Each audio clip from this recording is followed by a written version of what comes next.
Hi, just wanted to record a quick video here in the afternoon for once. It's about 1:19, and usually not when I record videos, but I wanted this to be a shorter one, just kind of something I was thinking about, which is the subject based on a YouTube comment conversation I've had starting a couple days ago and continued into today, which is the idea that a lot of people, when they're fans of something, don't think about the process of creating that thing and how that process might affect the thing. Um, Especially not with a lot of Japanese. I think you could say a lot of Japanese anime and video games, where often the creators are, held up to this very high standard, which I feel like American game devs aren't as much. Um, and they're declared as these sort of geniuses, and these sort of mystery people, and because of that sort of air of mystery, a lot of people like to assume that everything they do has some kind of purpose or some kind of meaning, or some kind of reasoning behind it, when a lot of the time it's not true. And I think that the one area where people tend to not think this way is often with movies, where thankfully with movies, the process of movie making is often talked about around the release of a movie. And you think about things like the Snyder Cut, or really any movies that have reshoots in them, any movies that have production issues. And thankfully people are aware of that, because it's good to be aware of that sort of stuff, even if it can make you, excuse me, even if it can make you depressed because of what could have been.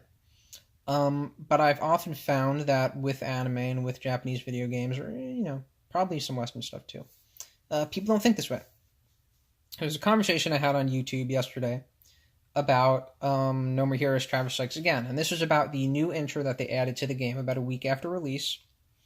And if you haven't seen that intro and you're a Suda51 fan, then go and watch it now before continuing with the rest of this video, because it's a really cool video that connects No More Heroes to Killer 7. It's actually done with Killer 7 graphics, and it looks quite nice, and it uses one Killer 7 character with their original voice actor. But something that it does is it actually goes back into the first level of the Killer 7 game and shows you a quote-unquote new area from that level. And this new area happens to look like one of the final levels of the Killer 7 game, the Union Hotel. Looks a lot like it. Maybe it's not intended to be the same thing, but it looks a lot like it. It looks like they just reused the asset. So someone left several comments saying, why is the Celtic building, so where the game starts, connected to the Union Hotel? Is it a gateway between Celtic and Union? It seems like they're connected. And I said, well, it's more likely that it's just reused assets. It's great to imagine that everything has a purpose and all, but you also have to think about things from a development perspective. That was my comment.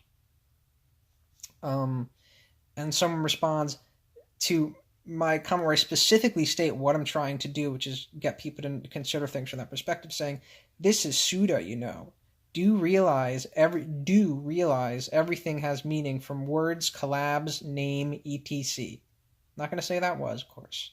I'm not trying to, dox anyone. Not that would lead to that. I don't want to insult anyone, really. And I say, I don't think everything does. Many things do, perhaps more than in other games, sometimes with Suda, but not everything. And the guy says, true, but hey, gaming is gaming. So I'm glad he at least seems to see my perspective a little bit. I don't know what gaming is gaming means, whatever that means. But and this situation especially struck me because the game we're talking about is No More Heroes Travis Strikes Again, a game that is clearly unfinished. As I talked about in my own video on that game, my sort of 20-minute review. The final level of the game is just a bunch of mazes. It looks really bad. The fourth level of the game, the fifth level of the game is missing to be added in DLC. Do you think that was a creative choice? No. I think that the level was not finished in time for release, so they decided to release it as DLC. I know this angle is bad, but I'm just lounging right now. So that's really something to think about. And there's other instances of that. Often it will follow that same line of a fan trying to speculate on how something might be connected to the plot, to the lore of a thing, when in reality it could have something to do with in a video game it could be the case of something being lost in development, of them not having an asset to display that room in the No More Heroes Travis Strikes Again intro.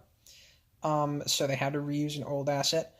But often, I guess when I say you need to think about the creative process, I'm even saying you just need to think about the author's view, the way the author sees their own work, the author's personality. Because another instance of the situation I can think of, for instance, is that in the series Zatch Bell, which is a series I'm into, I've made a couple of videos about in the past. The author recently released some bonus chapters that were translated by fans that sort of went into some lore, and fans were questioning things that I was wondering, why are you even questioning these things? They're going, well, this thing is so confusing. I don't know why this happened in the bonus chapter. I don't get it. There were, for instance, some things where a character was acting in a way that was not entirely consistent with their character development from the series. They were acting in a more comedic way that was sort of harkening back to how they were introduced.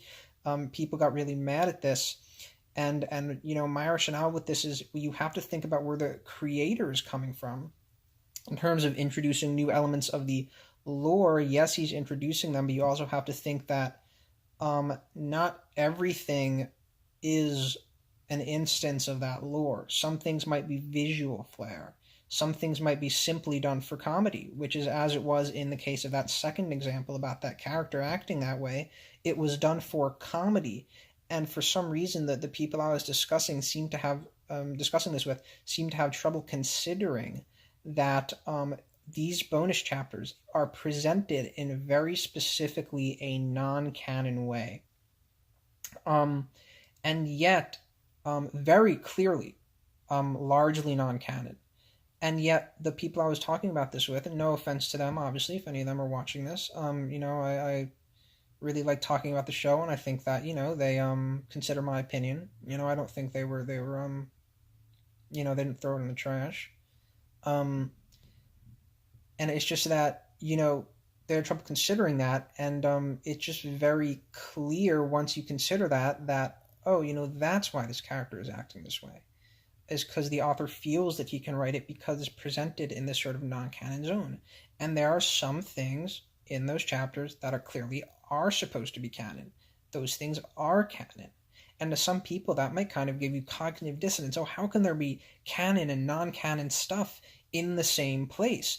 Well, that's just how some Japanese creators roll, Some people don't realize this. They think that creators need to kind of think the same way that they think, But some people need to broaden their horizons in that way. So that's the video. I think it's already been long enough, and I just wanted to get that out there. Let me know if you have any responses. Thank you for watching.